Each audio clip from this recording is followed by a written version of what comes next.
الحمد لله حمد الشاكرين ونؤمن به إيمان الموقنين ونقر بوحدانيته إقرار الصادقين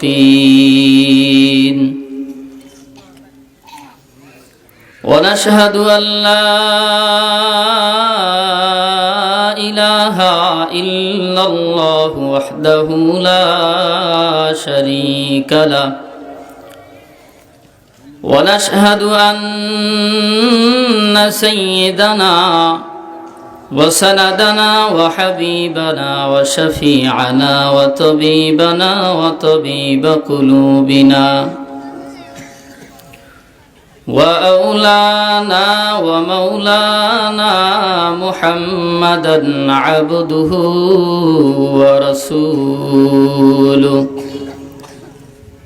الذي أرسله الله تعالى بالحق بشيرا ونذيرا وداعيا إلى الله بإذنه وسراجا وقمرا منيرا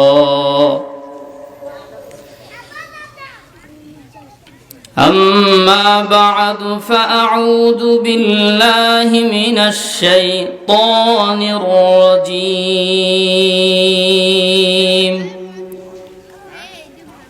بسم الله الرحمن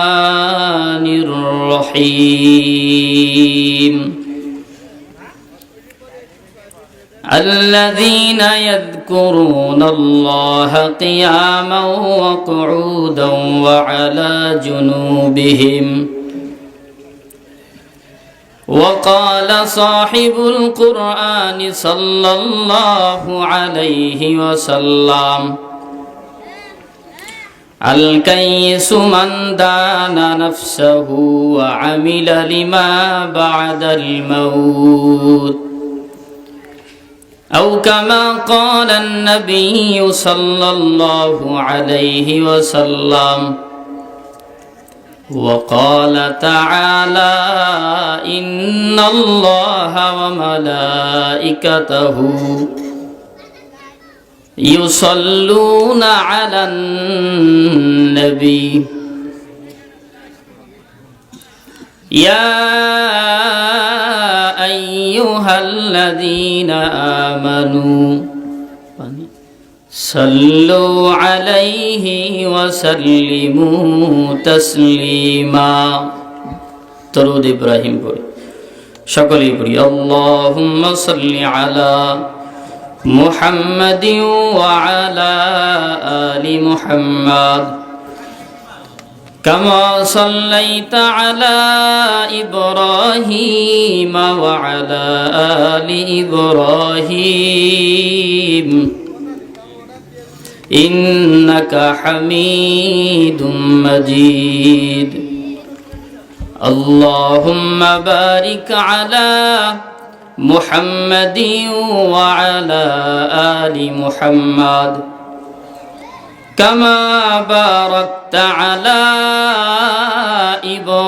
إبراهيم وعلى آل إبراهيم إنك حميد مجيد الحمد لله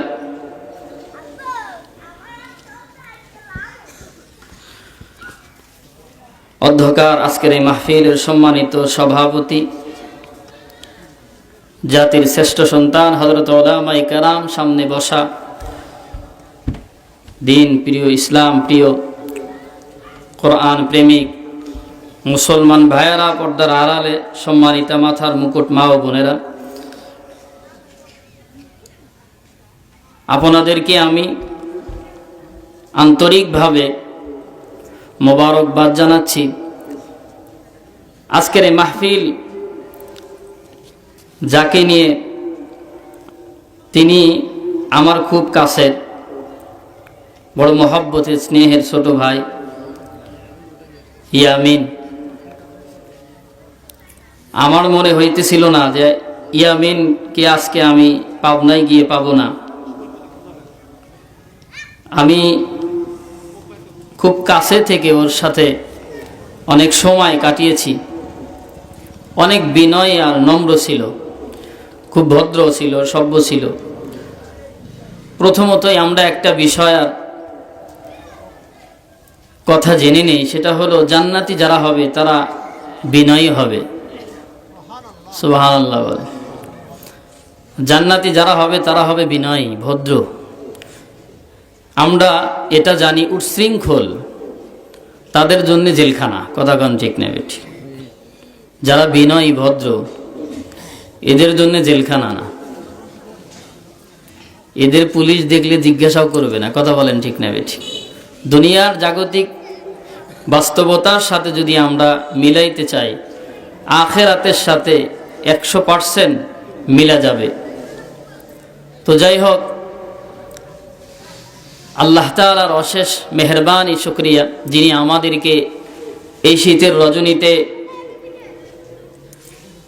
কষ্ট করে দুনিয়ার ঝামেলার থেকে ফারেক করে, বাছাই করে, শয়তানের ধোঁকার থেকে হেফাজত করে দ্বীনি মাহফিলে জান্নাতের বাগানে এসে বসার যেই মালিক আমাদের সুযোগ করে দিলেন, আমরা মন প্রাণ উজাড় করে সেই মালিকের আলিশান দরজায় কালিমাতুশ শুকর পড়ছি। সকলেই পড়ি আলহামদুলিল্লাহ। বিশ্ব নবী নবী মুহাম্মদুর রাসূলুল্লাহ সাল্লাল্লাহু আলাইহি ওয়াসাল্লামের উপরে অসংখ্য অগণিত দরুদ ও শান্তি বর্ষিত হোক। সবাই মহব্বতের সাথে পড়ে নেই সাল্লাল্লাহু আলাইহি ওয়াসাল্লাম। আমরা এখানে যারা আসছি আর যারা আসতে পারি নাই, অবশ্যই আমরা লাভবান হব যারা আমরা এই বাগানের মধ্যে আসছি। কিয়ামতের ময়দানে হিসাব নিকাশের পরে মানুষ যখন জান্নাতি হবে, জাহান্নামী হবে, কথা বলেন ঠিক না বেঠিক, এতে কোনো সন্দেহ নাই। আমরা ঘন্টাকে ঘন্টা টিভির সামনে চাষটলে এমনি অযথা অনেক সময় নষ্ট করি, আমাদের কোনো পেরেশানি নেই, আমাদের ভালো লাগে বা কষ্ট হয় না দুনিয়ার জাগতিক কোনো কাজ করলে। পক্ষান্তরে মসজিদে ঢুকলে আমাদের পেরেশানি, তাড়াতাড়ি বের হব, কেমন জানি বিরক্ত বিরক্ত ভাব। কেন? শয়তান আমাকে রাখতে চায় না এখানে, আমি বোঝার চেষ্টাও করি না, কথা বলেন ঠিক না বেঠিক। আমার যখনই ভালো লাগে না, বিরক্ত লাগে ভালো কাজে, তখনই বুঝতে হবে যে আমাকে শয়তান জাহান্নামের কয়েদি বানায় দিতে চায়, আসামি বানায় দিতে চায়, এখান থেকে সরাইতে চায়। এই জন্যেই আমরা সবসময় শয়তানের ধোঁকা বোঝার চেষ্টা করব আর শয়তানের থেকে বাঁচার জন্য আল্লাহর কাছে পানাহ চাবো। আলহামদুলিল্লাহ, আল্লাহ পাকের মেহেরবানিতে আমরা দ্বীনি মাহফিলে এসে বসেছি কিছু কোরআন ও হাদিসের আলোচনা শুনবো বলে। আল্লাহ যেন এই আশা বসা সব কিছুই যেন আমাদের নাজাতের জারিয়া হিসাবে কবুল করেন। সকলে বলেন আমিন।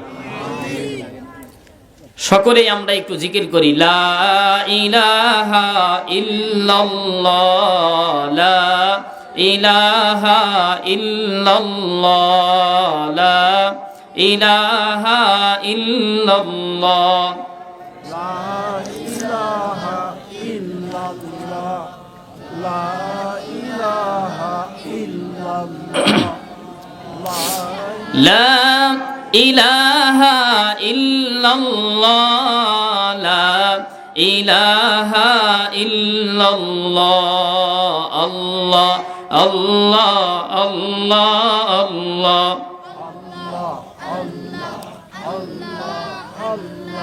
আল্লাহ আল্লাহ আল্লাহ আল্লাহ আল্লাহ আল্লাহ আল্লাহ,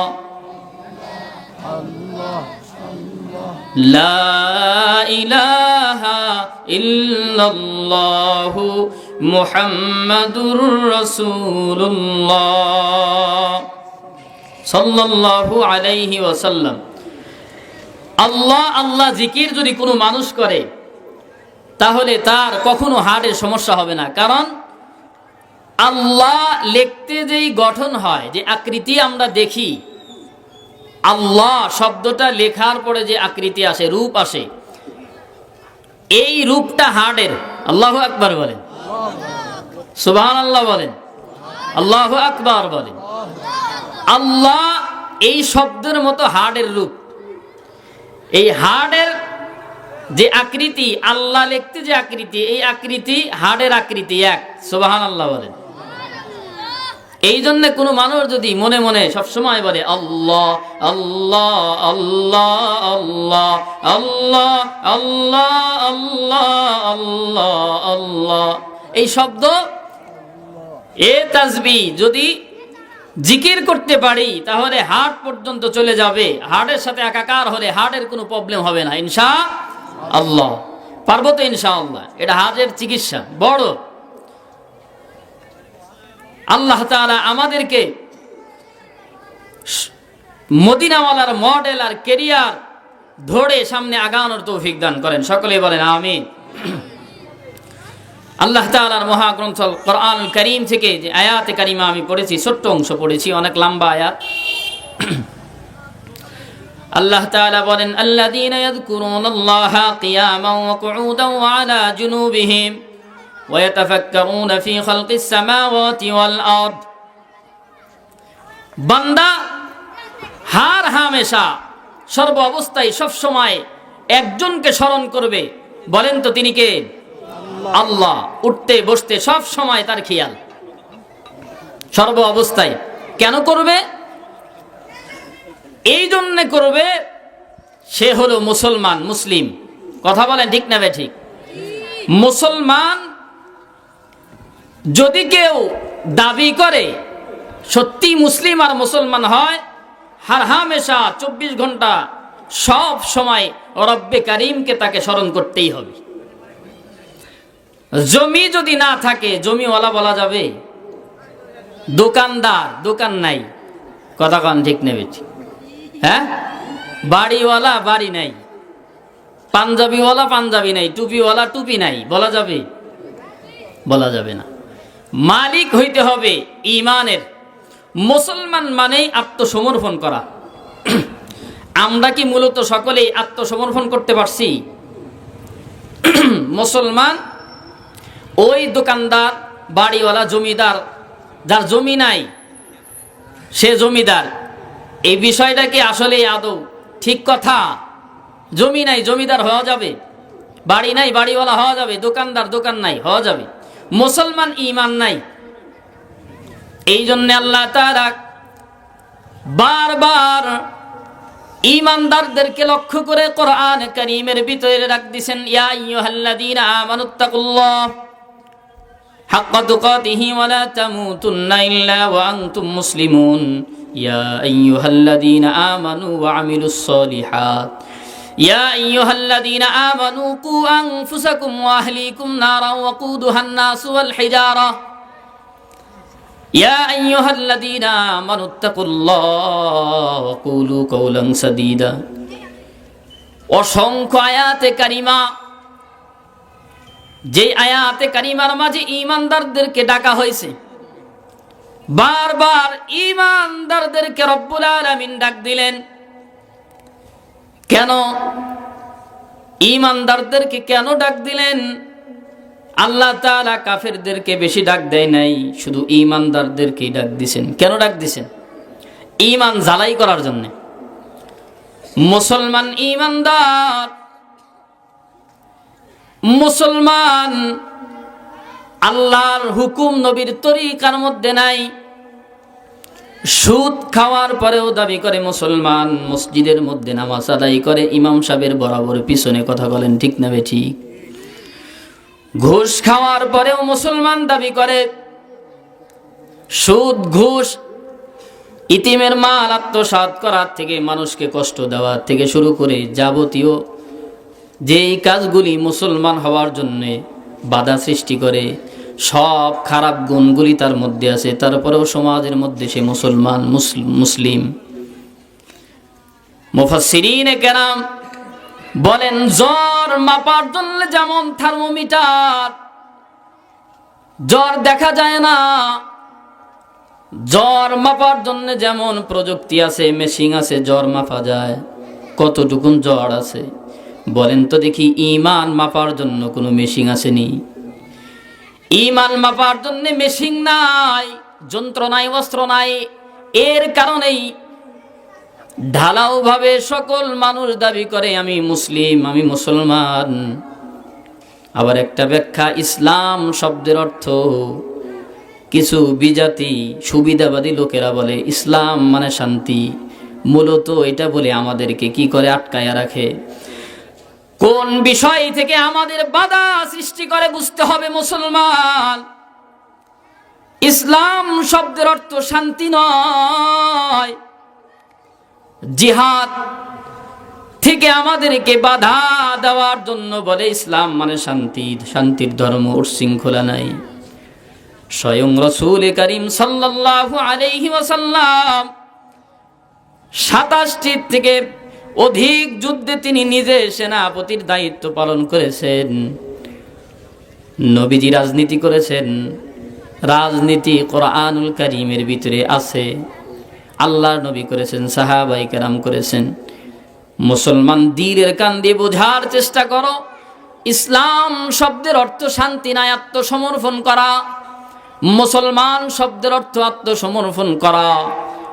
কঠিনভাবে আত্মসমর্পণ করতে হবে। আমি আর আপনি আমার ইচ্ছায় ঘুমাইতে পারবো না, আমার ইচ্ছায় তাকাইতে পারবো না, আমার ইচ্ছায় খাওয়া সম্ভব না। যে কোনো খাবার আমার ইচ্ছায় খাইতে পারবো না। আমার ইচ্ছায় আমি স্ত্রীর সাথে মিলন করতে পারবো না। কেন পারবো না? আমার ইচ্ছা হয়েছে আমি যা মন চাই তাই খাবো। এই গুনাগুন আর বৈশিষ্ট্য হলো প্রাণীদের মাঝে। কেননা তারা এমন জিনিস, তাদের কোনো বিচার হবে না, হাসরের মাঠে বিলীন করে দেওয়া হবে। যত মানুষ বাদে হায়াওয়ান, জানোয়ার আর প্রাণীগুলি আমাদের চোখে আর দেখার না দেখার মাঝে, এই সব মাখলুক, এদের শরীয়তের কোনো বাউন্ডারি নাই। এই জন্যে এরা যা মন চাই তাই খাবে, হারাম নাই, হালাল নাই, এদের শরীয়ত নাই। পক্ষান্তরে আপনারাই বলেন তো দেখি, আমরা মুসলমান যা মন চাই তাই খাইতে পারবো? ও মুসলমান, আমরা যা মন চাই তাই খাইতে পারবো না, খাওয়া আমাদের পক্ষে সম্ভব না। কারণ আমাদের শরীয়তের বাউন্ডারি আছে। মুসলমান যখন মনে চাই তখন ঘুমায়ে যাবে, প্রাণী পারে, মাখলুক মানুষ বাদে যত মাখলুক আছে পারবে। পক্ষান্তরে ফজরের আজান হয়ে যায়, কোন মানুষ যদি চায় আমি ঘুমায় থাকবো, থাকতে পারবে না। কারণ আল্লাহর বিধান আছে, শরীয়তের বাউন্ডারি আছে। কোরআনে হাকিমের ভিতরে আল্লাহ বলেন, ওয়ামান আহসানু কাওলাম মিম্মান দাআ ইলাল্লাহ। ওই ব্যক্তির কথার চেয়ে কার কথা বড় দামি হতে পারে যে আল্লাহর দিকে মানুষকে আহ্বান করে, ডাকে। আম্মা জান হযরত আয়েশা সিদ্দিকা রাদিয়াল্লাহু তাআলা আনহা বলেন, আল মুআজ্জিনুনা আস-সুলাহা হিনা ইয়াকুল হাইয়া আলাস সালাহ হাইয়া আলাল ফালাহ। ওই মুয়াজ্জিনের সে দামি আহ্বান আর কে করতে পারে, কার হতে পারে, যে আল্লাহর দিকে মানুষকে আহ্বান করে। সুবহানাল্লাহ। ফজরের আজান হয়ে যায়, মানুষ ঘুমায়া থাকবে, তার শরীয়ত আছে, বাউন্ডারি আছে, ঘুমায়া থাকতে পারবে না। শরীয়তে বাউন্ডারি আছে, মানুষের ইচ্ছা মন চাই যৌন চাহিদা মিটাবে যে কোনো জায়গায়। শরীয়তের বাউন্ডারি থাকার কারণে মানুষ এটা লোকালয় করতে পারবে না। পক্ষান্তরে হায়াওয়ান, জানোয়ারের জন্য সম্ভব। কথা বলেন ঠিক না ঠিক? কেন সম্ভব? তাদের কোনো শরীয়ত নাই। আমাদের মুসলমান মানুষদের জন্য শরীয়ত আছে না নাই? আমার ইচ্ছা মতে জীবন চলবে না। ও মুসলমান, আমার ইচ্ছা মতে জীবন চলবে, চালাইতেছি। আমাকে আল্লাহ তাআলা স্বাধীনতা দান করছেন বিধায়। তাকায়া দেখেন তো, আমার মাথার উপরে যে আসমান আল্লাহ বানায়া রাখছেন, এই আসমানকে যেই দিন আল্লাহ তাআলা বানাইলেন, সেই দিন বলে দিলেন যেভাবে যে জায়গায় তোমাকে ঝুলাইয়া রাখছি ঠিক এই জায়গায় স্থির থাকতে হবে। কথা বলেন ঠিক নেবে ঠিক? মুসলমান ভালো করে বোঝার চেষ্টা করেন। সমুদ্র সৃষ্টি করার পরে রব্বুল আলামিন বলে দিলেন তোমার স্বাধীনতা নাই, তোমার ইচ্ছায় তুমি হেলতে দুলতে আর দৌড়াইতে পারবা না। যে জায়গায় তোমাকে স্থির করা হলো ওই জায়গায় তুমি স্থির থাকবা। পাহাড়কে আল্লাহ তাআলা সৃষ্টি করার পর স্থির করে দিলেন। বলেন তো দেখি, পাহাড় দৌড়াদৌড়ি করে এরকম কোন ইতিহাস আর নজির আছে? যে জায়গায় আল্লাহ তাআলা রাখছেন কিয়ামত পর্যন্ত বাধ্য ওই জায়গায় থাকার জন্য। কথা বলেন ঠিক নেবে ঠিক? চিন্তা করেন তো দেখি, আমার আর আপনার মতো দুর্বল মানুষদেরকে আল্লাহ তাআলা ছেড়ে দিলেন স্বাধীনতা দিয়া। পক্ষান্তরে আমার থেকে আপনার থেকে মহা শক্তিশালী মাখলুক দুনিয়ার মাঝে সৃষ্টি করে রাখছেন, তাদের স্বাধীনতা দিলেন না। তাদের ইচ্ছায় তারা চলতে পারে না। লাশ-শামসু ইয়ামবাগি লাহা আন তুদরিকাল কমারা ওয়ালাল লাইলু সাবিকুন নাহার। চাঁদ আর সূর্যের দিকে তাকায়া দেখেন, চাঁদকে রব্বুল আলামিন যেদিন বলে দিয়েছেন তুমি এই দিক থেকে উঠবা, ও ঈমানদার মুসলমান, সূর্যকে বলে দেওয়া হয়েছে তুমি এই দিক থেকে উঠবা। এক চুল পরিমাণ এদিক সেদিক ওই মাখলুক করার কোনো সম্ভাবনা বা শক্তি নাই। স্থির, কিয়ামত পর্যন্ত স্থির থাকবে। পক্ষান্তরে আমার আর আপনার মতো দুর্বল মানুষকে আল্লাহ তাআলা স্বাধীনতা দান করলেন। আমার ইচ্ছায় আমার হাত দিয়ে অন্য মুসলমানকে আমি মারপিট করি, মারামারি করি। আমার জবান দিয়ে অন্য মুসলমানকে গালি দেই, কষ্ট দেই, আঘাত দেই। কথা বলেন ঠিক নেবে ঠিক? আমার পা দিয়ে লাথি দেই, ব্রেন খরচ করে আমি মানুষের ক্ষতি করি না।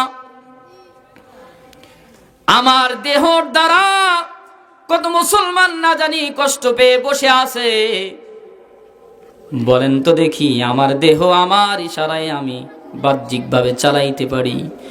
ও মুসলমান, প্রশ্ন করি, আমার দেহের মাঝে যে হাড় আর ফুসফুস আর দামি দামি পার্টস আল্লাহ তাআলা বানায়া রাখছেন, এই দেহের মাঝে যে পার্টস গুলি আল্লাহ বানায়া রাখলেন, মুসলমান, আমার ইচ্ছায় আমার হাত আমি নাড়াই, চোখের পাতা উঠাই, পা ফেলাই, আমার ইচ্ছায় ব্রেন আমি খাটাই, আমার ইচ্ছায় আমি গবেষণা চিন্তা করি। বলেন তো দেখি, আমার দেহের মাঝে দামি দামি পার্টস গুলি কি আমার ইচ্ছাই চলে? কথা বলেন। আমার হার্ট আমার কথা শুনে আমার ইচ্ছায় নিয়ন্ত্রিত হয়। আমার দেহের মাঝে যে রক্ত প্রবাহমান, আমার দেহের মাঝের এই রক্তগুলি কি আমার ইচ্ছায় প্রবাহমান? বলেন তো দেখি, সম্ভব না। আমার ফুসফুস, আমার হার্ট, আমার ভিতরে আরো দামি দামি পার্টস গুলি আমার ইচ্ছায় নিয়ন্ত্রিত না। সব রব্বে কারীম নিয়ন্ত্রণ করেন অসংখ্য হাজার হাজার ফেরেশতার মাধ্যমে। আমার ইচ্ছায় আমার দেহের পার্টস গুলি চলে না। বাহ্যিকভাবে আমার দেহের অঙ্গগুলি আমি নড়াইতে পারি, এই জন্যই বাহাদুরি করা যাবে না। কেননা আমার এক সেকেন্ডের কোনো বিশ্বাস নাই, ভরসা নাই। আমি দাঁড়ানো অবস্থায় বসে যেতে পারি। কথা বলেন ঠিক নেবে ঠিক? মুসলমান এই জন্য রবকে চেনো। ওই রব বলে, বান্দা তুই কি নাপাক? এক ফোঁটা বীর্য পানি ছিলি না? তুই কি জমাট রক্ত ছিলি না? তুই কি অবুঝ ছিলি না? তুই কি জাহেল ছিলি না? মূর্খ ছিলি না? তুই তো হাঁটতে পারতি না, খাবার পর্যন্ত চাওয়ার মতো তোর কোনো শক্তি ছিল না। আমি তোর মার কলিজার মধ্যে এমন মেশিন আর এমন অবস্থা আমি তৈরি করেছিলাম, তোর যখন ক্ষুধা লেগে যেত তোর মা দৌড়াইয়া তোরে কোলে নিয়ে ক্ষুধা নিবারণ করত। কথা বলেন ঠিক নেবে ঠিক? তোর যখন খাবারের প্রয়োজন হলো, দেহের ভিতর যখন তুই খাবারের যখন আকাঙ্ক্ষা হলো, চাহিদা হলো, ও বান্দা, আল্লাহ বুঝাইতে চান পৃথিবীর এমন কোনো বিজ্ঞান আর বৈজ্ঞানী বলেন, প্রযুক্তি বলেন আসেনি মার পেটের মধ্যে খাবার সরবরাহ করে। কথা বলেন ঠিক নেবে ঠিক?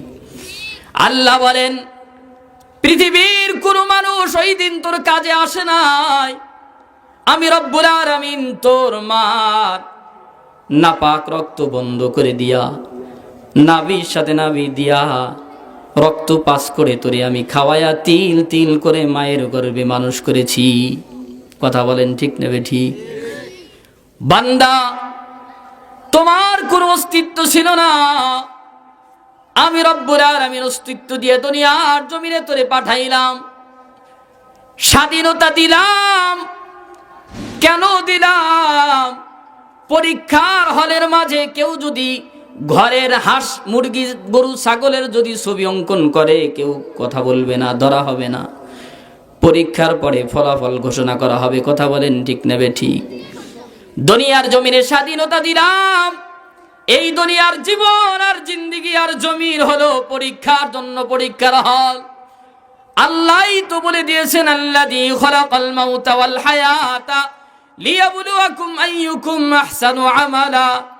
আল্লাহ বলেন, মানুষকে আমি সৃষ্টি করেছি, মানুষের হায়াত আর মৌত এগুলি তো পরীক্ষার জন্য আমি বানাইছি, সৃষ্টি করছি। কথা বলেন ঠিক নেবে ঠিক? পরীক্ষা দিবেন, এই জন্য আল্লাহ তাআলা ধরেন না, যার যেভাবে মন চায় সে সেভাবেই চলবে, তাকে ধরা হবে না, তাকে দুনিয়ার মাঝে কোনো হস্তক্ষেপ করা হবে না। এই দুনিয়ার এই পরীক্ষার হল, এই দুনিয়ার মাঝে বান্দা যা কিছু করবে পুঙ্খানুপুঙ্খানুভাবে এর হিসাব আখিরাতের ময়দানে দেওয়া হবে। দুনিয়ার জমিনের ভিতর কাউকে ধরা হবে না, কোনো মুসলমান কোনো মানুষকে ধরা হবে না। আল্লাহ তাআলা স্বাধীনতা দান করছেন, তোমার ইচ্ছা মতে তুমি চলো, কিন্তু একবারের জন্য ভাবো, ভেবে দেখো, এই আসমান কে বানাইলো, জমিন কে বানাইলো, তোমার অস্তিত্ব কোত্থেকে আসলো, পাহাড় কে বানাইলো, তোমার আকৃতি, তোমার গঠন, তোমার কালার তোমার নিজের ইচ্ছায় হয় নাই। কোনদিন তুমি দোয়া করো নাই রব্বুল আলামিন আখিরি জামানার পয়গম্বরের উম্মত বানায়া পাঠায়েন, পুরুষ বানায়া পাঠায়েন, ফর্সা বানায়া পাঠায়েন, আমারে ভালো করে জন্ম দিয়েন? কোনদিন আমরা এই দুয়ার ফরিয়াদ করি নাই, করছিনি। আল্লাহ তাআলা বিনা দুয়াই বিনা দরখাস্তে আমাদের কবুল করছেন মুসলমান হিসাবে। এই মুসলমানই তো ধরে রাখা আমাদের দরকার না, দরকার না? কথা বলেন। কত বড় দামি সম্পদ আল্লাহ তাআলা আমাদেরকে দান করলেন। সর্বপ্রথম ওই রব্বুল আলামিন আমাদেরকে সম্মানের মুকুট পরায়া দিয়েছেন। আল্লাহ তাআলা বলেন, ওয়ালাকাদ কাররামনা বানি আদম, বনি আদমকে আমি সম্মানিত করে বানাইলাম, সম্মানের মুকুট পরায়া দিয়েছেন। সুবহানাল্লাহ কোন মুসলমান ইমানদার শুধু তাই নয়, আল্লাহ তাআলা মানুষ তো বানাইলেন বটে, পক্ষান্তরে মানুষের মধ্যে আবার শ্রেষ্ঠত্ব দান করলেন, পয়গম্বরের উম্মত বানায়া। কথা বলেন, কুনতুম খায়রা উম্মাতিন উখরিজাত লিন-নাস। যত মানুষ জমিনের মাঝে আসছে, সকল মানুষের থেকে আমাদের মর্যাদা বড় দামি, আমরা বড় দামি, আমাদের মর্যাদা বেশি। কথা বলেন ঠিক নেবে ঠিক? আমাদের সম্মান আর মর্যাদা এত বেশি, এত বেশি আল্লাহ তাআলা দান করেছেন। অবাক হবেন, আল্লাহ তাআলা যত নবী রাসূল আমাদের নবীর আগে পাঠিয়েছিলেন, প্রত্যেক নবী রাসূলদের এরিয়া ভিত্তিক, অঞ্চল ভিত্তিক বাউন্ডারি ছিল, এর মাঝে তারা ইবাদত করবে। তাদের হায়াত লম্বা হায়াতি জিন্দেগি ছিল, পক্ষান্তরে তারা আমাদের থেকে দামি হতে পারে নাই, কারণ আমরা দামি নবীর উম্মত। এত দামি আমরা হয়েছি, আমাদের জন্য এমন একটা রজনী আল্লাহ তাআলা বরাদ্দ করে রাখছেন, অন্য নবীদের হাজার হাজার মাসের থেকে উত্তম। সুবহানাল্লাহ। ওই রজনীর কথা স্মরণ করেন, রমাদান মাসে লাইলাতুল কদরের রাত্রি কত দামি, অন্য নবীর উম্মতকে দেওয়া হয় নাই, অন্য নবীকে দেওয়া হয় নাই। অন্য নবীকে বলা হয়েছে আপনি এই বাউন্ডারির মাঝে ইবাদত করবেন, নির্দিষ্ট জায়গা।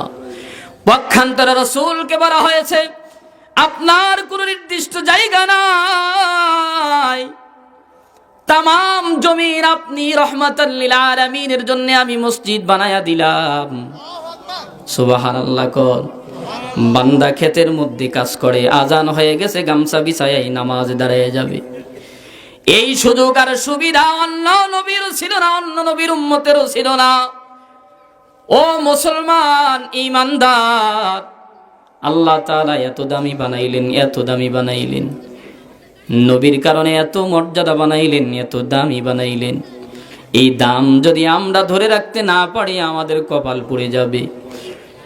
এই দাম আর সম্মান আর মর্যাদা আভিজাত্য ধরে রাখার জন্য সাহাবায়ে কেরাম আমাদের জন্য নিদর্শন তারা দেখা গেছেন কোন রাস্তায় চলতে হবে, চলার পরে আমাদের মর্যাদা ক্ষুণ্ণ হবে না, নষ্ট হবে না, মর্যাদা থাকবে। আল্লাহ তাআলার দরবারে আমাদের শান শওকত আর মর্যাদা অনেক বেশি, অনেক বেশি। মুফাসসিরিনে কেরাম বলেন এই উম্মত যদি মারা যায়, ঈমান নিয়ে জান্নাতের যেই দরজা দিয়া উম্মত ঢুকবে, ওই দরজা দিয়ে বনি ইসরাইলের নবীগণ ঢুকবে। সুবহানাল্লাহ। কোন এত পাওয়ার, এত মর্যাদা, এত মর্যাদা, দরজা মুসলমান একই হবে, পক্ষান্তরে আমার নবীর উম্মত হয়ে ঢুকবে আর উনি বনি ইসরাইলের নবী হয়ে ঢুকবে। কত বড় মর্যাদা! এই জমিনের মাঝে এমপি, মন্ত্রী, রাষ্ট্রপ্রধান যেই দরজা দিয়া, যেই গালিচা দিয়া হাঁটবে, আমাদের কি হাঁটা সম্ভব?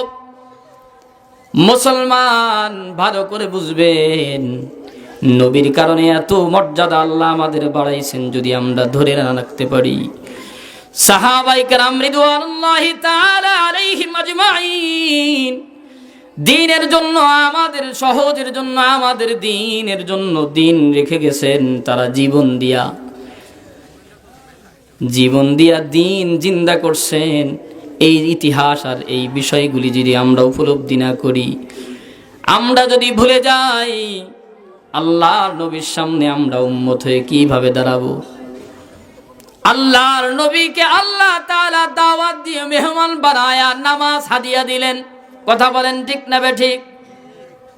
এই নামাজ নবীজি জমিনের মাঝে নিয়ে আসলেন, নিয়ে আসার পরে উম্মতের কাছে আমানত রাখলেন। কথা বলেন ঠিক না বেঠিক? আসলেই কি আমরা নবীর রেখে যাওয়া নামাজ, আমানতের খিয়ানত করি কি করি না? নামাজের হেফাজত আমরা করি না, নবীর সাথে গাদ্দারি করি, খেয়ানত করেছি নবীর সাথে। বলেন তো দেখি, নবীর সামনে দাঁড়ানোর কোনো মুখ আছে আমাদের? আমাদের কোনো মুখ নাই। পয়গম্বরের সামনে কিয়ামতের ময়দানে আমরা দাঁড়াবো বলে এমন নবী পাইছি, একবারের জন্য বালিশের মধ্যে মাথা দিয়া চিন্তা করার সময় আমাদের হয় নাই। ও মুসলমান, পয়গম্বর দুনিয়া থেকে বিদায় নিয়ে চলে যাবেন, আজরাইলকে বলে ভাই জিবরাইল কোথায়? জিবরিল আলাইহিস সালাতু ওয়াস সালাম আসলেন। জিবরিলের চোখের মধ্যে পানি, পয়গম্বরের চোখের মধ্যে পানি। নবীজি জিবরিল আলাইহিস সালাতু ওয়াস সালামকে বলে ভাই জিবরিল, আপনার চোখের মধ্যে পানি কেন? জিবরিল আলাইহিস সালাতু ওয়াস সালাম বললেন, ইয়া রাসূলুল্লাহ, ইয়া হাবিবাল্লাহ, আপনি বলেন তো দেখি আপনার চোখে পানি কেন? নবী বলেন, জিবরিল তুমি বলো তোমার চোখে পানি কেন? জিবরিল আলাইহিস সালাতু ওয়াস সালাম বলেন, ওগো পয়গম্বর, আমার চোখে পানি এই জন্য আসতে, আজকের থেকে আমি আপনার কাছে আর কোনোদিন আসতে পারবো না। আজকের থেকে আর কোনোদিন আপনার সান্নিধ্য, আপনার সাক্ষাৎ আমার হবে না, আপনার সাথে দেখা হবে না, আসা সম্ভব হবে না। এই বিরহ ব্যথা নিয়ে আমি কান্দি।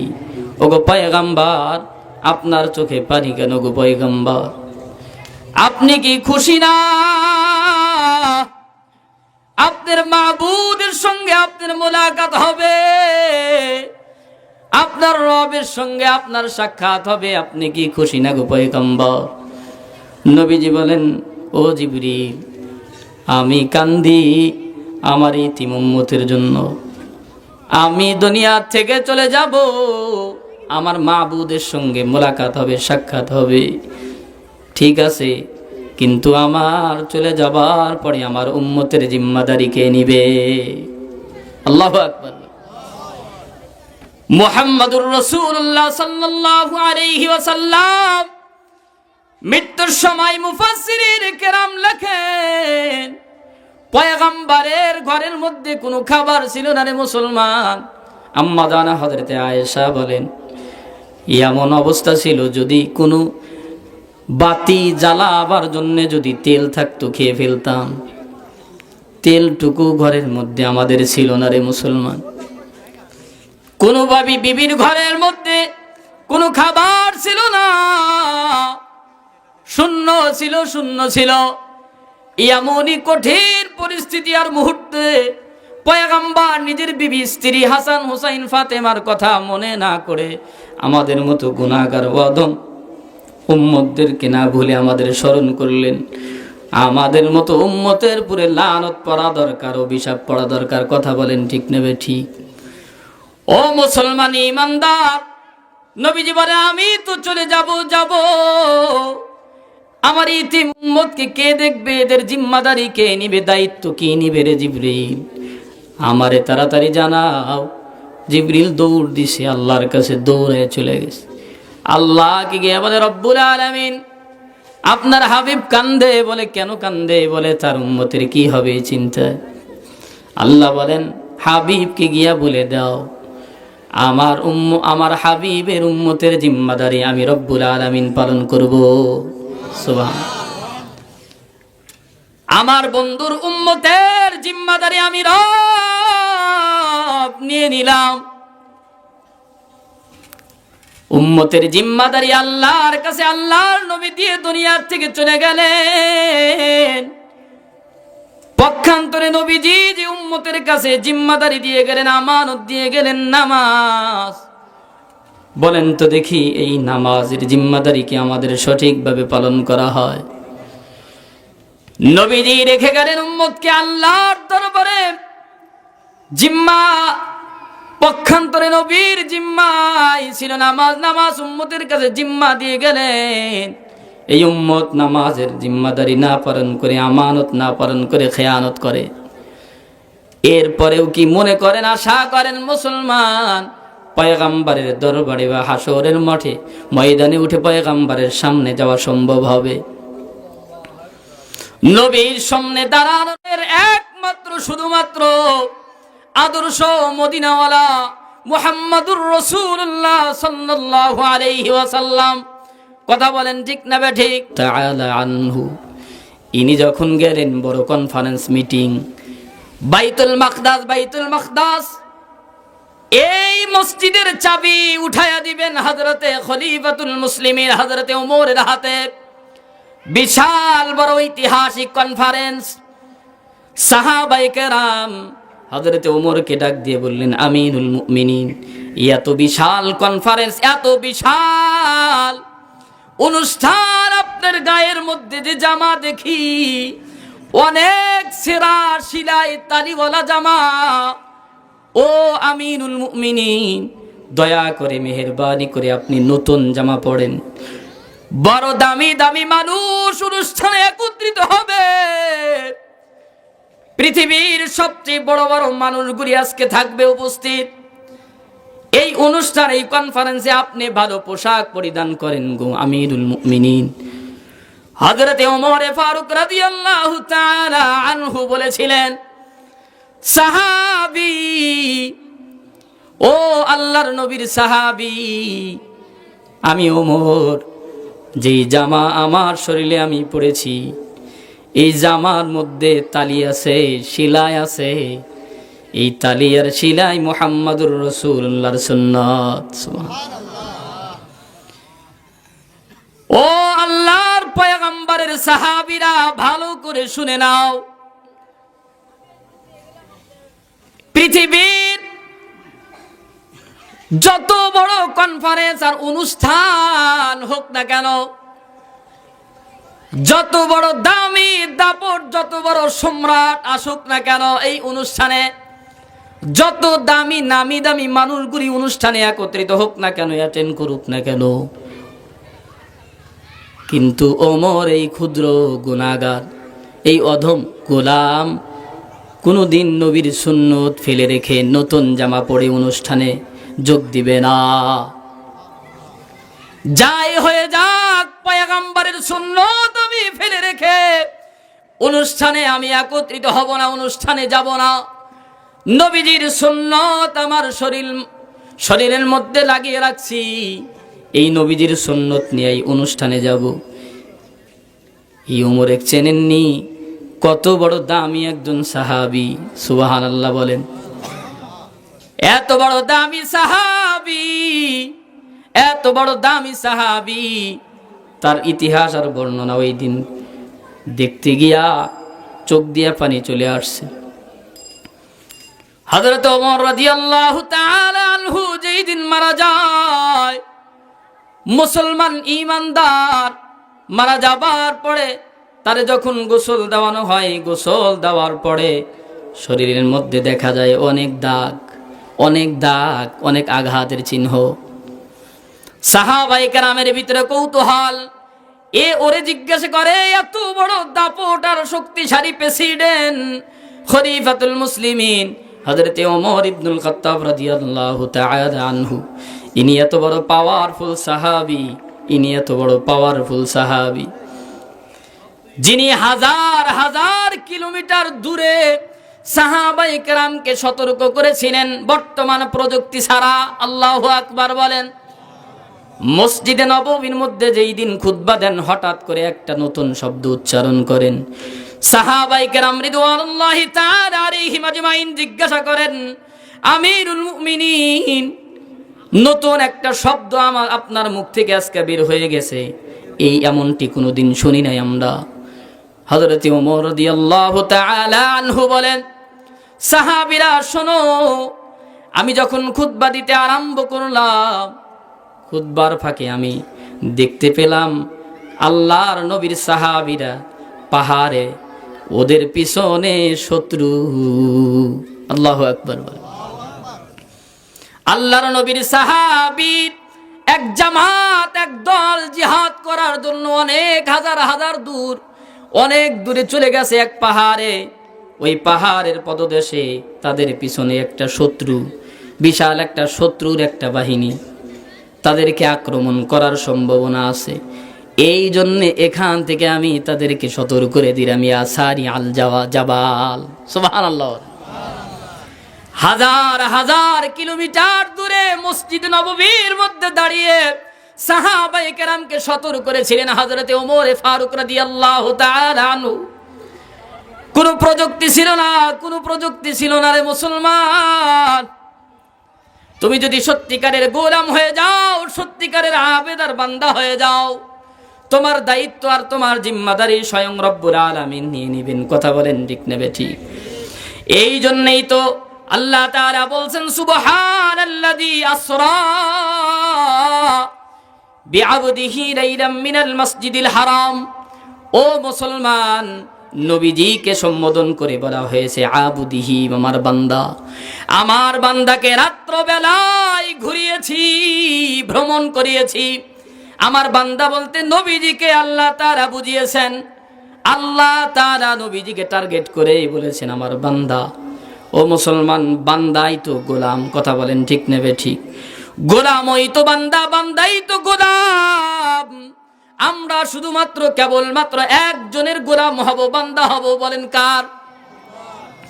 আমরা একজনের গোলাম আর বান্দা হব, তিনি হলেন আমাদের রব, আমাদের স্রষ্টা। সত্যিকারের গোলাম যদি মনিবের মন জোগাড় করতে পারে, ভালোবাসা নিতে পারে, দিলের মধ্যে ঢুকতে পারে, দুনিয়ার জাগতিক বিষয় দিয়েই বুঝাই।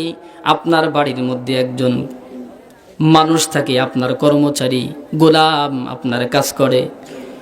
উনি এমন পর্যায়ে যাওয়া সম্ভব, ওই মালিকের সন্তানের কথা থেকেও গোলামের কথার মর্যাদা অনেক মালিকের কাছে। কথা বলেন ঠিক না ঠিক? কেন? তিনি এমন ভাবে মালিকের আস্থা অর্জন করছেন, বিশ্বাস। মালিক ওই গোলামের প্রতি এমন বিশ্বাস, এমন মহব্বত, গোলামের যদি কিছু হয় মালিক বলে যত টাকা লাগবে আমি দিমু। কথা বলেন ঠিক নেবে ঠিক। যত টাকার প্রয়োজন, যত ঝামেলা আমি দেখব, তোমার কোনো চিন্তা নাই। কথা বলেন ঠিক নেবে ঠিক। ওই গোলামের কোনো চিন্তা নাই, পেরেশানি নাই, যদি মালিক গোলামের প্রতি সন্তুষ্ট থাকে। সমস্ত দায়িত্ব হলো মালিকের। কথা বলেন ঠিক নেবে ঠিক। হযরতে মূসা আলাইহিস সালাতু ওয়াস সালাম বান্দা হয়েছিলেন, বান্দা গোলাম। ফেরাউন যখন ধাওয়া করলো, ঘটনা বলা উদ্দেশ্য না, বুঝানো উদ্দেশ্য, বান্দার গোলাম হইতে হবে। ফেরাউন ধাওয়া করার পরে তার স্বজাতি উম্মতেরা বলেছিল, ওগো পয়গম্বর মূসা, আপনি আমাদের ধরা খাওয়াইলেন, পিছনে ফেরাউনের বাহিনীর, সামনে নীল বড় নদী সমুদ্র, এবার আমরা কি করব? মূসা আলাইহিস সালাতু ওয়াস সালাম তো গোলাম একজনের, তিনি কে? তিনি তো একজনের বান্দা, তার পরিচয় আল্লাহর সাথে। তিনি বলেন আমাদের সাথে আরো একজন আছে, তিনি কে? আমাদের আর চিন্তা নাই, পেরেশানির দরকার নাই। কিছুক্ষণের মধ্যেই আল্লাহ তাআলা জানায়া দিলেন, ওগো পয়গম্বর, সমুদ্রের মাঝে পানির উপরে আঘাত করেন। আঘাত করার সঙ্গে সঙ্গে 12টা রাস্তা হয়ে গেছে। কয়টা রাস্তা? আল্লাহ তাআলা পার করাইয়া দিলেন। এখন বলেন তো দেখি, সুবিধা কার জন্যে? মালিক আর গোলামের খেলা চলতেছে। গোলামের জন্য, বান্দার জন্য রব্বুল আলামিন রাস্তা বানাইলেন। এই রাস্তা কি স্বৈরাচারীর জন্য? কথা কয় না, হ্যাঁ? এই রাস্তা স্বৈরাচারীর জন্য না, ফেরাউনের জন্য বানায় নাই। মালিক গোলামের জন্য বরাদ্দ করছে না, করে নাই? মালিক তার বান্দার গোলামকে খুশি করার জন্য একটা উপঢৌকন উপহার দান করেছেন, উপহার দিছেন। এইটা ভোগ করার অন্য কোনো মানুষের অধিকার নাই। কথা বলেন ঠিক না বেটি? এই জিনিসটার মধ্যে কোনো মানুষ যদি হস্তক্ষেপ করে, অধিকার আদায়ের চেষ্টা করে, এটা কি সঠিক হবে? মালিক কি মেনে নেবে? নেবে না। কারণ মালিক খুশি হয়ে অন্তর থেকে মহাব্বত করে, দয়া করে, মায়া করে, দরদ দিয়া ভালোবাসার একটা উপহার দিছেন, রাস্তা দান করছেন। মালিকের পক্ষ থেকে উপঢৌকন উপহার, মালিক তার গোলামকে, তার বান্দাকে খুশি হয়ে দান করলেন। এই গোলামকে যেই জিনিসটা দান করলেন, এই বিষয় পার্সোনাল বিষয়ে, কথা বলেন ঠিক নেবে ঠিক? এই পার্সোনাল উপঢৌকন অন্য কেউ যদি হস্তক্ষেপ করে, দাবি করে, নিতে চায়, সম্ভব? মালিক তার পক্ষে দাঁড়িয়ে যাবে না, বলেন? ফেরাউন যখন তার মালিকের দেওয়ার উপঢৌকনের উপর দিয়া দৌড় দিছিল, কি হয়েছিল আপনারাই বলেন? ওরা তো বরাদ্দ করা হয়েছে তো নিজের গোলামের জন্যে, বান্দার জন্যে। কথা বলেন, নিজের গোলাম আর বান্দার জন্য ওটা বরাদ্দ ছিল। তো ওই জায়গায় অন্য কেউ হস্তক্ষেপ করা, অধিকার আদায় করা, ব্যবহার করা, এটা অবৈধ। কারণ এটা গোলামকে গিফট দিছেন আল্লাহ তাআলা। কথা বলেন ঠিক না বেটি? আমাকে আমার টিচার, আমার স্যার একটা উপহার দিছেন, একটা কলম দিছেন। এই জিনিসটার উপরে আর কারো অধিকার আছে? বলেন, অধিকার নাই। এটা মালিক তাকে মহব্বত করে, ভালোবেসে দান করছেন। এখানে যায় যদি বাড়াবাড়ি করে, এটা আল্লাহ মানবো নাকি? বলেন, এটা অন্যায়। উপঢৌকন দেওয়ার আগে, তাকে উপহার দেওয়ার আগে যত নির্যাতনার জ্বালান জ্বালাইছো, এটা আল্লাহ মেনে নিছে। কথা বলেন ঠিক না বেটি? সেই বিষয় আল্লাহ মেনে নিছে, মানে ওটা আল্লাহ ধরে নাই। আল্লাহ তাআলা ওই বিষয়ে কোনো সিদ্ধান্ত গ্রহণ করেন নাই। পক্ষান্তরে যেই দিন আল্লাহ খুশি হয়ে একটা উপহার দিলেন, সব জায়গায় হস্তক্ষেপ চলে না, বাড়াবাড়ি চলে না। আল্লাহ তাআলার গোলাম আর বান্দা যদি আমরা হইতে পারি, আমাদেরকেও আল্লাহ তাআলা কি দিবেন? আল্লাহ কোরআনে বলছেন। আল্লাহ তাআলা বলেন, ইন্নাল্লাযীনা ক্বালু রাব্বুনাল্লাহ সুম্মা ইসতাকামু তাতানাজ্জালু আলাইহিমুল মালায়েকাতু আল্লা তাখাফু ওয়া লা তাহজানু ওয়া আবশিরু বিল জান্নাতিল্লাতী কুনতুম তুআদুন। যারা নিশ্চয় আমি রবকে রব বলে স্বীকার করছে, মানছে, মাইনা নিছে, ঈমান আনছে, আমি রব্বুল আলামিনকে যারা রব বলে স্বীকার করার পরে মুসলমান, সত্যিকারের মুসলমান, মুসলিম, এরপরে দ্বীনের উপরে যারা অটল, প্রাচীরের মতো, পিলারের মতো দাঁড়িয়ে থাকছে, হাজারো ঝড়ি আসলে, বৃষ্টি, তুফান, সিডর, দিন থেকে এক চুল পরিমাণ নড়াচড়া করে নাই, এদিক সেদিক হয় নাই, দ্বীনের উপরে নবীদের মতো সাহাবায়ে কেরামদের মতো অটল ছিলেন মুসলমান। এই জন্যই তো রব্বুল আলামিন বলেন আফামান যুহজিয়া আনিন নার ওয়া উদখিলাল জান্নাতা ফাকাদ ফাজ। আল্লাহর স্লোগান হলো সফল ওই ব্যক্তি যে জাহান্নামের আগুন থেকে বাইচা জান্নাতের মালিক হইছে। কথা বলে আমরা দুনিয়ার মানুষ মনে করি নারী বাড়ি আর গাড়ি আর অট্টালিকা যত সম্পদের পাহাড় আমার আছে, আমি সকল মানুষের মধ্যে আপাতত পক্ষে মানে কিছুক্ষণ বা ক্ষণস্থায়ীর জন্য সফল। কথা বলেন ঠিক নেবে ঠিক? আমি আমাকে সফল মনে করি, রব্বুল আলামিনের ভাষায় আমি সফল না। আল্লাহ তাআলা বলেন সফল ওই ব্যক্তি যে জাহান্নামের আগুন থেকে বাইচা জান্নাতের মেহমান হয়েছে।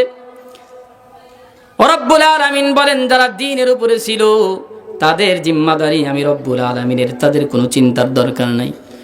আল্লাহ বলেন আল্লাহ তাখাফু ওয়া লা তাহজানু ওয়া আবশিরু বিল জান্নাতিল্লাতী কুনতুম তুআদুন।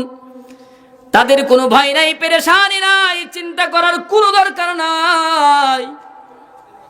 তাদের জন্য বরঞ্চ ফেরেশতারা যাও আমার জান্নাতের সুসংবাদ নিয়ে যাও, তাদেরকে জান্নাতের সুসংবাদ দাও। সুবহানাল্লাহ।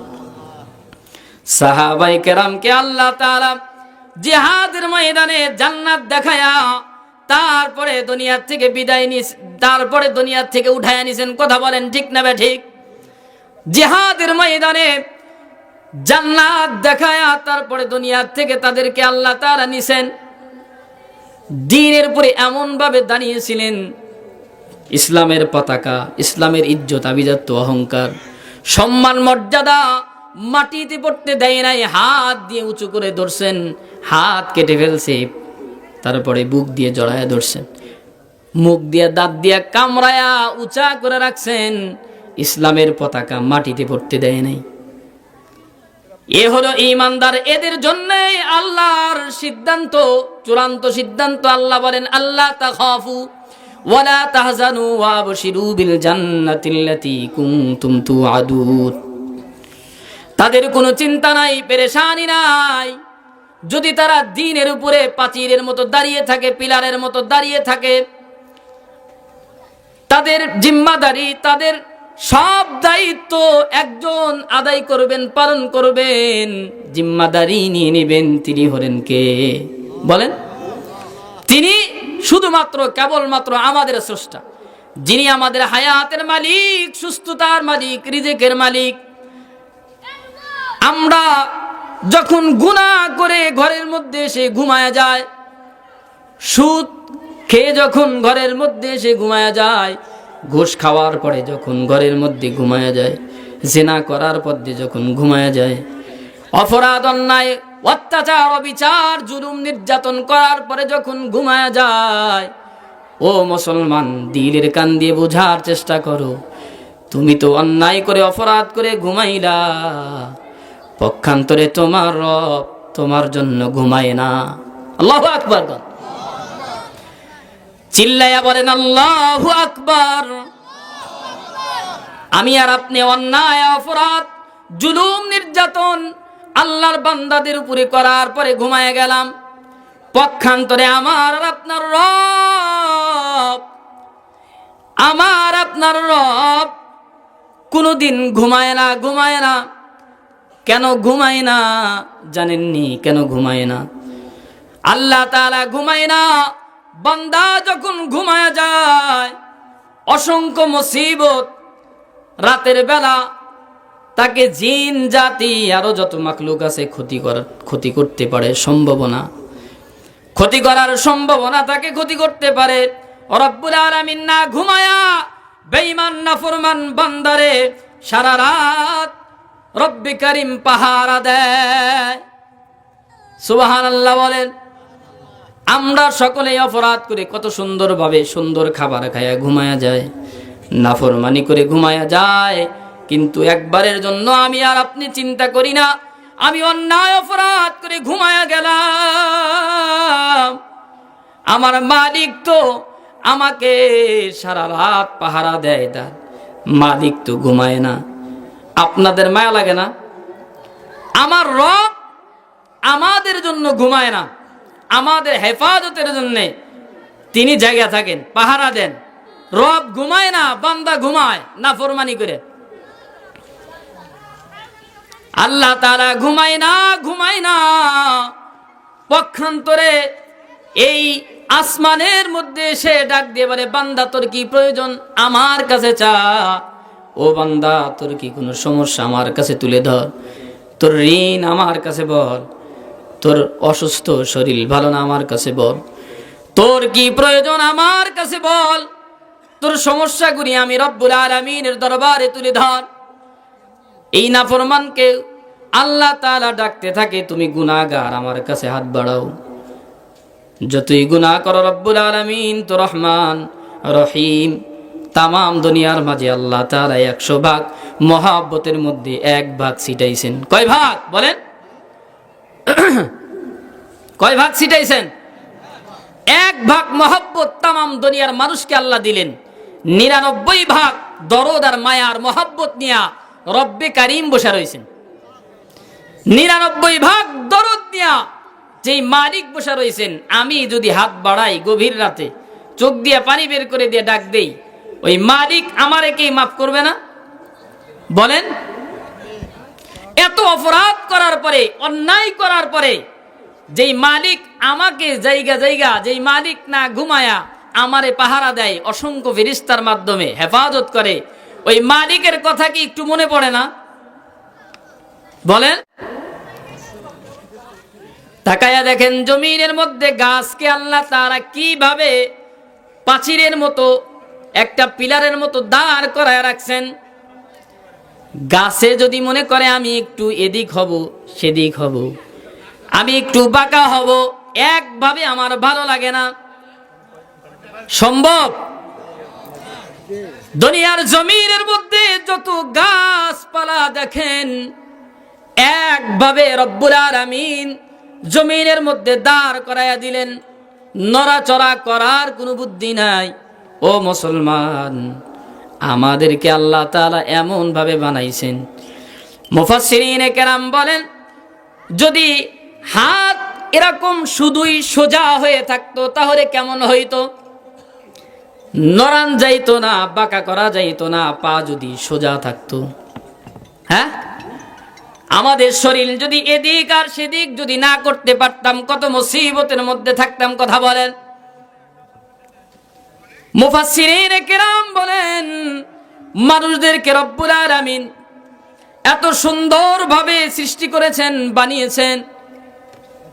তারা যদি ইচ্ছা করে এদিক হবে সম্ভব, যদি ইচ্ছা করে এদিক হবে সম্ভব, যদি ইচ্ছা করে বাঁকা হবে সম্ভব, যদি ইচ্ছা করে সেজদা দিবে সম্ভব, যদি ইচ্ছা করে রুকুতে যাবে সম্ভব। কথা বলেন ঠিক না ঠিক? সকল অবস্থা বান্দার জন্য রব্বুল আলামিন সহজ করে দিলেন। পক্ষান্তরে আমি আর আপনি বাদে যত মাখলুক আছে, তাদের ইচ্ছায় তাদের শরীর, তাদের দেহ নড়াইতে পারে না। কথা বলেন না? নড়াইতে পারে? মুফাসসিরিনে কেরাম বলেন, মানুষদেরকে এরকম আকৃতি আর এই সিস্টেম শুধুমাত্র কেবলমাত্র বানানো হইল তারা আল্লাহর গোলামি করবে বলে। রুকু দিতে হবে, সেজদা দিতে হবে, পাটা ভাঁজ করে রাখতে হবে। কথা বলেন। এই পা কত সুন্দর করে ভাঞ্জায়া ভাঁজ করে রাখতে পারি, অন্য মাখলুকের পক্ষে সম্ভব? সম্ভব না। হাত যেভাবে খুশি কতগুলি বাঁকা হয়, এই দেহ কত বাঁকা হয়। এগুলি মূলত তার রবের গোলামির জন্য বানাইছেন। আল্লাহু আকবার বলে। এগুলি আঁকা বাঁকা আমার ইচ্ছা মতো আমি যেরকম খুশি করতে পারি, শুধুমাত্র ওই মালিকের গোলামি করব বলে আল্লাহ তাআলা এই অবয়ব, এই সিস্টেম দিয়া সৃষ্টি করছেন। এই সিস্টেম দিয়া আল্লাহ বানাইছেন যে বান্দা আমার গোলামি করবে। আর আমার বান্দা গোলামি করতে গেলে তাকে সোজা হইতে হবে, আবার বাঁকা হইতে হবে, আরো বাঁকা হইতে হবে, তার পা ভাঁজ করতে হবে। তা না হলে নামাজের এই সুরত সুন্দর হবে না। কথা বলেন ঠিক না বেটি? পৃথিবীর বুকে সবচেয়ে বিনয়ী শুধুমাত্র কেবলমাত্র প্রকাশ হয় সেজদার মাধ্যমে। কথা বলেন না? সেজদার মাধ্যমে মানুষের সর্বোচ্চ পর্যায়ের বিনয় প্রকাশ হয়। সেটা কার জন্য হয় বলেন? আল্লাহর জন্য হয়। কিন্তু এই বিনয় অনেক মানুষ প্রকাশ করে মাজারে গিয়া। হ্যাঁ, করে কি করে না? মাজারের মধ্যে গিয়া সেজদা দেয়, বিনয় প্রকাশ করে। পক্ষান্তরে বিনয় তো প্রকাশ করার কথা ছিল ওই রবের জন্যে, যিনি আমি গুনাহ করার পরে আরামে ঘুমায়া যায়, পক্ষান্তরে মালিক ঘুমায় না। পক্ষান্তরে মালিক ঘুমায় না। মালিক আমার জন্য জেগে থাকে, আমাকে পাহারা দেয়, হেফাজত করে। মালিক কোন সময়ের জন্য আমার পিছ থেকে আমাকে দৃষ্টির থেকে সরায় না। সর্ব অবস্থায় সর্বক্ষণ আমাকে তার রহমতের ছায়ায় রাখে। সুবহানাল্লাহ বলেন। এই জন্য মালিকের জিকির করব দিল থেকে, সকলেই পড়ি লা ইলাহা ইল্লাল্লাহ, লা ইলাহা ইল্লাল্লাহ।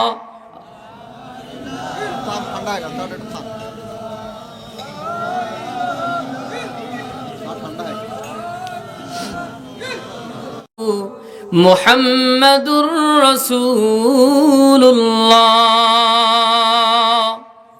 সাল্লাল্লাহু আলাইহি ওয়াসাল্লাম। গোলাম যদি আমি দুনিয়া থেকে যাওয়ার আগে হইতে পারি, পরিচয় রব্বে কারীমের সাথে করাইতে পারি, করায়া নিতে পারি, আল্লাহর সত্যিকারের গোলাম হই, তাহলেই শুধুমাত্র কেবলমাত্র কবরের মধ্যে আমি যখন প্রশ্নের সম্মুখীন হব, যখন বলা হবে মার রব্বুকা, তোমার রব কে ছিল, তখনই কেবলমাত্র তার উত্তর দিতে পারবো। যখনই আল্লাহর গোলাম হব, বান্দা হব, ঈমান নিয়ে থাকব, দ্বীনের উপরে অটল থাকব, তখনই কেবলমাত্র দ্বীনের কথা প্রশ্ন করা হলে উত্তর দিতে পারবো। তখনই কেবলমাত্র আমার পক্ষে সম্ভব হবে যদি আমার জীবনে মদিনাওয়ালার ক্যারিয়ার থাকে, আদর্শ থাকে, তখনই কেবলমাত্র আমরা উত্তর দিতে পারবো ইনি আমাদের পেয়ারা হাবিব নবী মুহাম্মাদুর, বলেন নবী মুহাম্মাদুর রাসূলুল্লাহ সাল্লাল্লাহু আলাইহি ওয়াসাল্লাম। বড় মজার কথা মনে পড়ে গেল। কবরের মধ্যে যখন জিজ্ঞাসা করা হবে এই ব্যক্তিকে চেননি, মুফাসসিরিনে কেরাম লিখলেন যদি ঈমানদার হয়, নবীর আদর্শ জীবনে বাস্তবায়ন করে থাকে, ঈমানের উপরে যদি তার জিন্দেগি অতিবাহিত হয়, মুফাসসিরিনে কেরাম বলেন দীর্ঘক্ষণ পর্যন্ত পয়গম্বরের দিকে তাকায়া থাকবে। সুবহানাল্লাহ। বড় মজার কথা, ফেরেশতা রেগে যাবে, আরে আপনারে তো জিজ্ঞাসা করা হয়েছে ইনি চেনেননি, ইনিকে, ইনাকে চেনেননি, ইনিকে। তার জবাব আল্লাহর বান্দার পক্ষ থেকে আসবে না। দীর্ঘক্ষণ অপলক দৃষ্টিতে তাকিয়ে থাকবে। মুফাসসিরিনে কেরাম বলেন পয়গম্বর ও উম্মতের দিকে তাকায়া থাকবে।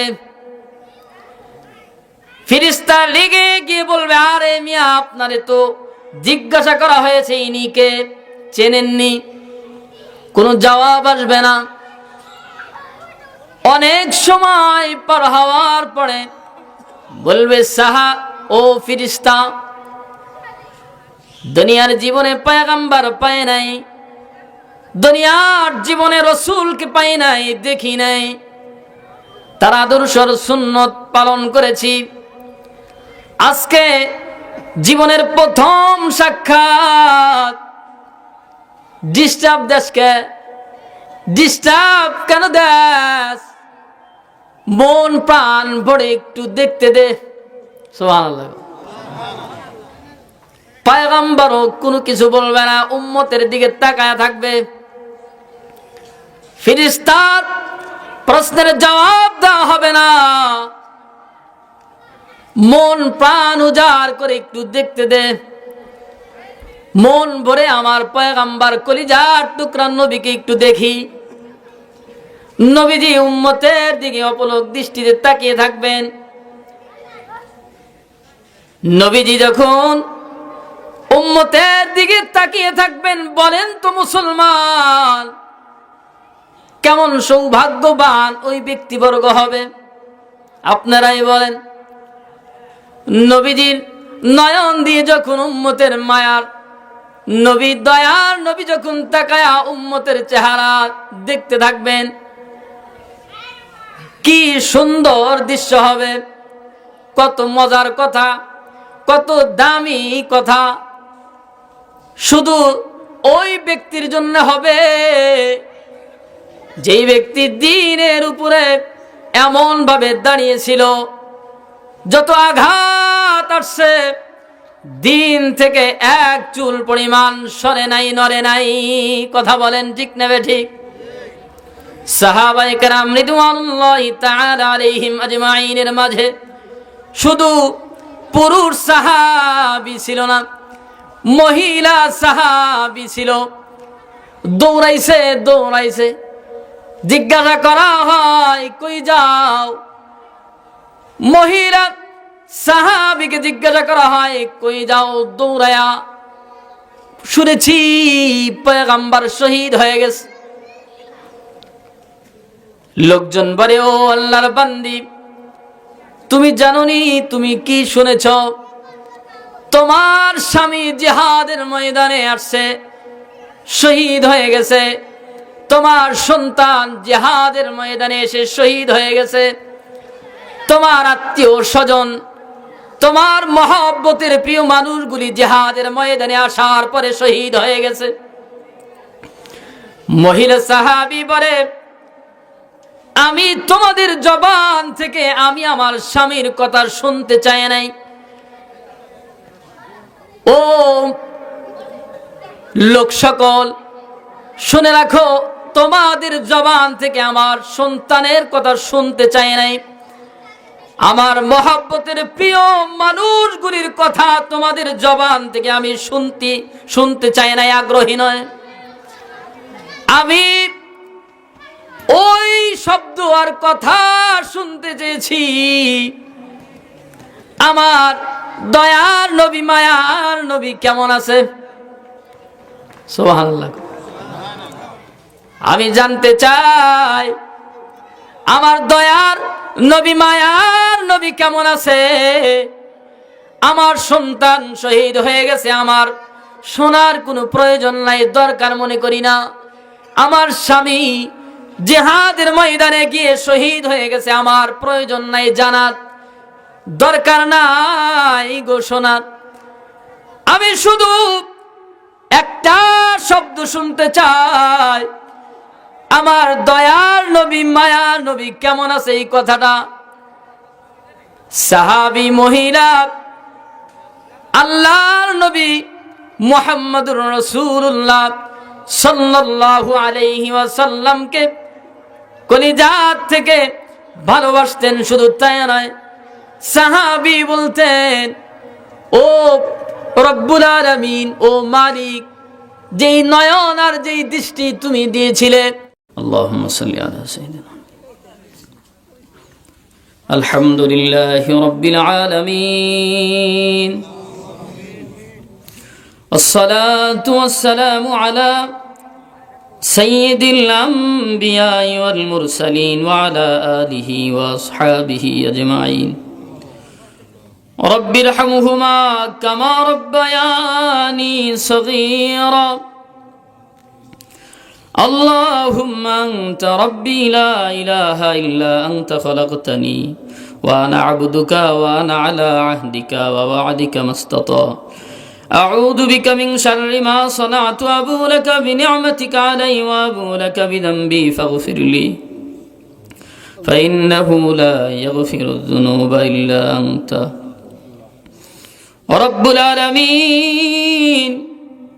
আয় আল্লাহ তাআলা, আসরের নামাজের পর থেকে নিয়ে রাত্র 12টা আল্লাহ তোমার পাগল বান্দারা তোমার প্রেমে পড়ে মহব্বতে শীতের রজনীতে আরামের বিছানা ছেড়ে দিয়ে জমিনের মধ্যে আল্লাহ ঠান্ডার মাঝে বসে আছে, তোমারে কোনো দিন দেখে নাই আল্লাহ। যারা হাত বাড়াইল তোমার দরজায়, রব্বুল আলামিন মেহেরবানি করে তাকায়া দেখেন নবীর রেখে যাওয়া ইতিম উম্মত, নবী পাই নাই, আল্লাহ নবী দেখি নাই। ওস্তাদদের কথা, ওস্তাদদের ক্লাসের মধ্যে বসে নবীর কথা শুনেছি, পড়েছি, নবী পাই নাই, জাহান্নাম দেখি নাই, জান্নাত দেখি নাই। আল্লাহ শেষ জামানায় ওলামায়ে কেরামের কথা বিশ্বাস করে আল্লাহ নিজের পার্সোনাল সময় ব্যয় করে মাবুদ তোমার যেই বান্দারা আল্লাহ রাত্রি গভীর, রাত্র 12টা পর্যন্ত আল্লাহ তোমার ভালোবাসা পাওয়ার জন্য 2টা হাত তোমার দরজায় বাড়িয়েছে। আল্লাহ ও মালিক, সকল ভাইদের হাত তোমার আলিশান দরজায় কবুল করে নাও, জীবনের গুনাহগুলি মাফ করে দাও আল্লাহ, জীবনের অপরাধগুলি মাফ করে দাও, মা বাবার জীবনের অপরাধগুলি মাফ করে দাও। যেই 2টি হাত তোমার দরজায় তুলেছি, এই 2টি হাত দিয়া কত আপনজন রে চিরজনমের মতো কবরের মধ্যে নামাইছি। আল্লাহ তুমি ছাড়া যে আমাদের কেউ নাই, কোনো গতি নাই, কোনো উপায় নাই। তোমার ওই মোরা গোলাম, তোমার ওই ইবাদত করি, তোমার কাছেই সাহায্য চাই। আল্লাহ ও মালিক, যার উদ্দেশ্য করে আমরা দীর্ঘ টাইম আল্লাহ রাত 12টা পর্যন্ত এখানে বসে কোরআন ও হাদিসের আলোচনা করেছি, শুনেছি, আল্লাহ মরহুম ইয়ামিন রব্বুল আলামিন তার পরিবার তারে ভুলে নাই, তার কথা স্মরণ করে ওলামায়ে কেরামকে দাওয়াত দিয়ে একটা জান্নাতি পরিবেশ করেছে। আল্লাহ এই বাগান থেকে তাকায়া দেখো তোমার কত বান্দা তোমার দরজায় হাত তুলেছে। আল্লাহ দুনিয়ার অনেক ঘরের দরজা বন্ধ, তোমার দরজা আল্লাহ বান্দার জন্য খোলা। আল্লাহ যে ইয়ামিন বড় মোহাব্বতের ছোট ভাই, আল্লাহ আমার কলিজা ছেড়া ধর, ও মালিক তার মা আমাদের সঙ্গে হাত বাড়িয়েছে। আল্লাহ পৃথিবীর বুকে এমন কোন নজির নাই, রব্বুল আলামিন যত হত দরিদ্রই হোক না কেন, কোন সন্তান রে কোন মা মাটির বিছানায় রাখে নাই। ও মালিক দরকার পড়লে বুকের উপর সারা রাত কাটায়া দিত। আল্লাহ প্রস্রাব করে দিলে মা ভিজা জায়গার মধ্যে সারা রাত শুয়ে পার করত, সন্তান রে বুকের উপর নিয়ে রাত্র কাটায়া দিত। আল্লাহ এমন সন্তানকে আল্লাহ শুধু মাটির বিছানায় জন্মের মতো ফেলে রেখেছে। আল্লাহ ভাই হয়ে আপন ভাইকে চির জন্মের মতো মুখের উপর মাটি চাপা দিয়েছে। আল্লাহ জন্মের মতো বুকের উপর মাটি চাপা দিয়েছে রে মালিক। ও মালিক ইতিম হয়ে কবরের মধ্যে পড়ে আছে, সাথী নাই বাতি নাই, অন্ধকারে ভরা মুসিবতের মধ্যে পড়ে আছে। ওই জায়গায় পড়ে থাকার পরে চিল্লাইয়া যদি বলে মা গো, এই মানুষগুলির চোখের পানি তুমি ফিরাইয়া দিও না রে মালিক, তোমার পছন্দ। আল্লাহ তোমার নবীর মেহমানেরা তোমার নবীর বাগানের মধ্যে এসে হাত বাড়িয়েছে, তাকায়া দেখো কার হাত তোমার দরজায় পছন্দ হয়। আল্লাহ আমাদের সকলের চোখের পানি হাত ইয়ামিনের নাজাতের জন্য কবুল করে নাও। ও মালিক, কেউ নাই তুমি ছাড়া দেখার মতো কেউ নাই, খবর নেওয়ার মতো কেউ নাই। আমরা সবাই চোখের পানি ছাড়া তোমার দরজায় দেবার মতো কিছুই নাই। ইয়ামিনের কবরের মধ্যে জান্নাতি বিছানা বিছায়া দাও, জান্নাতি পোশাক পরায়া দাও। মায়ের চোখের পানি সন্তানের জন্য কবুল করে নাও, ভাইয়ের হাত ভাইয়ের জন্য কবুল করে নাও। আল্লাহ বাবার হাত সন্তানের জন্য কবুল করে নাও, মা বোনদের হাত ইয়ামিনের জন্য কবুল করে নাও। ও মালিক, তার কবরের ভিতরে জান্নাতি দরজা খুলে দাও। আর যারা হাত বাড়াইলাম আল্লাহ, অনেকের মাও নাই বাবাও নাই, জনমের মতো ইতিম হয়ে সাদা মার্কিন কাপড় নিয়া আল্লাহ বুকের উপর মাটি চাপা নিয়া কাদা মাটির বিছানায় পড়ে আছে। আল্লাহ অনেক টাকার মালিক হওয়া যাবে, অনেক টাকা কামাই করা যাবে, উপার্জন করা যাবে। 500 টাকা দিয়ে আমার জন্য শাড়ি কেনার মতো ব্যবস্থা থাকবে না। টাকা অনেক হবে, মা থাকবে না। টাকা অনেক কামাই করা যাবে, বাবা থাকবে না। মহব্বত করে ভালোবেসে যদি মনে চায় বাবার জন্য একটা শার্ট নিয়ে যাই, লুঙ্গি নিয়ে যাই, জুতা নিয়ে যাই। মার জন্য একটা শাড়ি, কিন্তু যাদের মা নাই, ঘরের মধ্যে অনেক টাকা পয়সা, অনেক আসবাবপত্র, আল্লাহ তারা ইতিম হয়ে শুধু মাটির বিছানায় জনমের মতো পড়ে আছে। ও মালিক, তাদের জন্য তুমি মেহেরবানি করে এখানে যদি কোনো সন্তান থাকে যার মা কবরে, যার বাবা কবরে, অনেকের মাও নাই বাবাও নাই, মা আছে বাবা নাই, বাবা আছে মা নাই। আল্লাহ সকল সন্তানের হাত মা বাবার নাজাতের জন্য কবুল করে নাও। আল্লাহ বিশেষ করে আমরা মুসাফির, কোন সময় যেন আজরাইল আমাদের নিকটে হাজির হয়ে যায় খবর নাই। আল্লাহ বড় ভয় হয়, ওই অন্ধকার কবরে একা একা কিভাবে থাকবো, আমাদের সময়গুলি কিভাবে কাটবে। আল্লাহ তোমার দয়ার দরবারে দরখাস্ত রব্বুল আলামিন, এই মাহফিলকে কবুল করো আমাদের সকলের নাজাতের জন্য। আল্লাহ কবুল আর মঞ্জুর করে নাও। এই মাহফিল যারা আয়োজন করেছে সকলের হায়াতের মাঝে বরকত দান করো, সুস্থতার মাঝে বরকত দান করো, কামাই রুজিতে বরকত দান করো। আয় আল্লাহ সহযোগিতায় সর্বস্তরের যারা ছিল আল্লাহ সকলের হায়াতের মাঝে বরকত দাও, সুস্থতার মাঝে বরকত দাও, কামাই রুজিতে বরকত দাও, বালা মুসিবত থেকে হেফাজত করো।